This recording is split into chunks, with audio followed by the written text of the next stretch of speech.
SATPতে একটি মিশ্রণে 12.45 গ্রাম হাইড্রোজেন, 60.67 গ্রাম নাইট্রোজেন ও 2.38 গ্রাম ammonia gas আছে। ওই মিশ্রণে প্রতিটি উপাদানের মোল ভগ্নাংশ কত হবে? প্রতিটি উপাদানের মোল ভগ্নাংশ বের করতে হবে। আমরা জানি কোনো উপাদানের মোল ভগ্নাংশ সমান কোনো উপাদানের মোল ভগ্নাংশ সমান ওই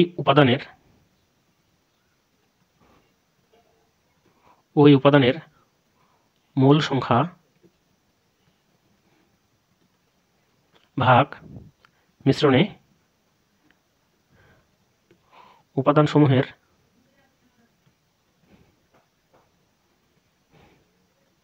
মোট মোল সংখ্যা।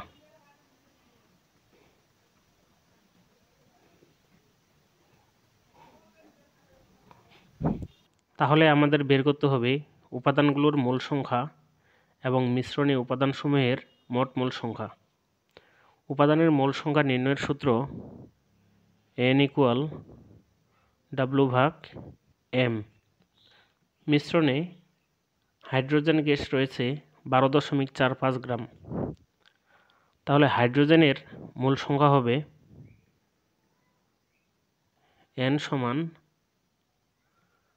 N=W/M। হাইড্রোজেনের ভর দেওয়া আছে 12.45 গ্রাম আর হাইড্রোজেনের আণবিক ভর 1 × 2 = 2 গ্রাম। 6.176। আমরা হাইড্রোজেনের মোল সংখ্যাকে N1 ধরলাম। 60.67 গ্রাম নাইট্রোজেন। নাইট্রোজেনের মোল সংখ্যা N2 ধরলাম। N2 = আমরা লিখতে পারি W/M। নাইট্রোজেনের ভর দেওয়া আছে 60.67 গ্রাম। 60.67 গ্রাম আর নাইট্রোজেনের আণবিক ভর, নাইট্রোজেনের পারমাণবিক ভর 14, এর সঙ্গে 2 গুণ আছে 28 গ্রাম। তাহলে নাইট্রোজেনের মোল সংখ্যা হবে N2 = 2.167। অপরদিকে 2.38 গ্রাম অ্যামোনিয়া গ্যাস আছে। তাহলে অ্যামোনিয়া গ্যাসের মোল সংখ্যা N3 =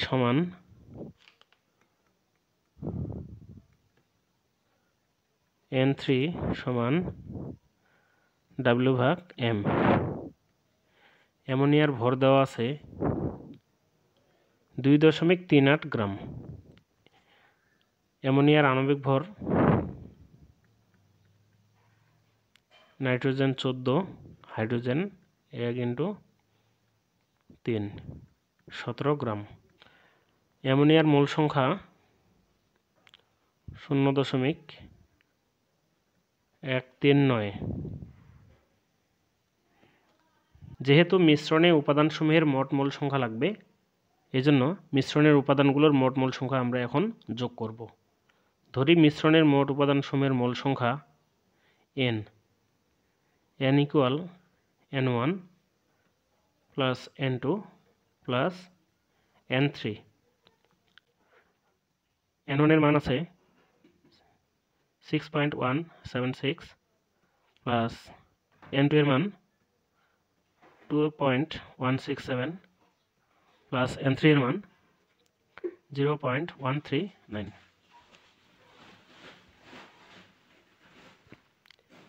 8.482। হাইড্রোজেন এর মোল ভগ্নাংশ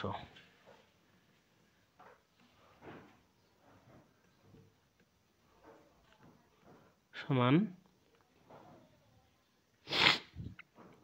হাইড্রোজেনের মোল সংখ্যা 6.176 ভাগ মিশ্রণে মোট মোল সংখ্যা 8.482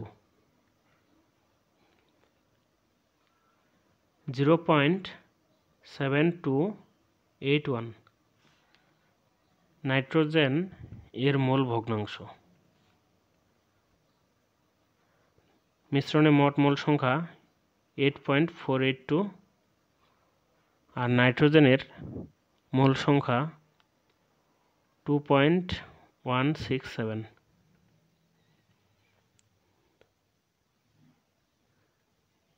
0.2554 অ্যামোনিয়া এর মোল ভগ্নাংশ মিশ্রণে মোট মোল সংখ্যা 8.482 আর অ্যামোনিয়ার মোল সংখ্যা 0.139 0.0164 তাহলে হাইড্রোজেনের মোল সংখ্যা 0.7281 নাইট্রোজেনের মোল সংখ্যা 0.2554 আর অ্যামোনিয়ার মোল সংখ্যা 0.0164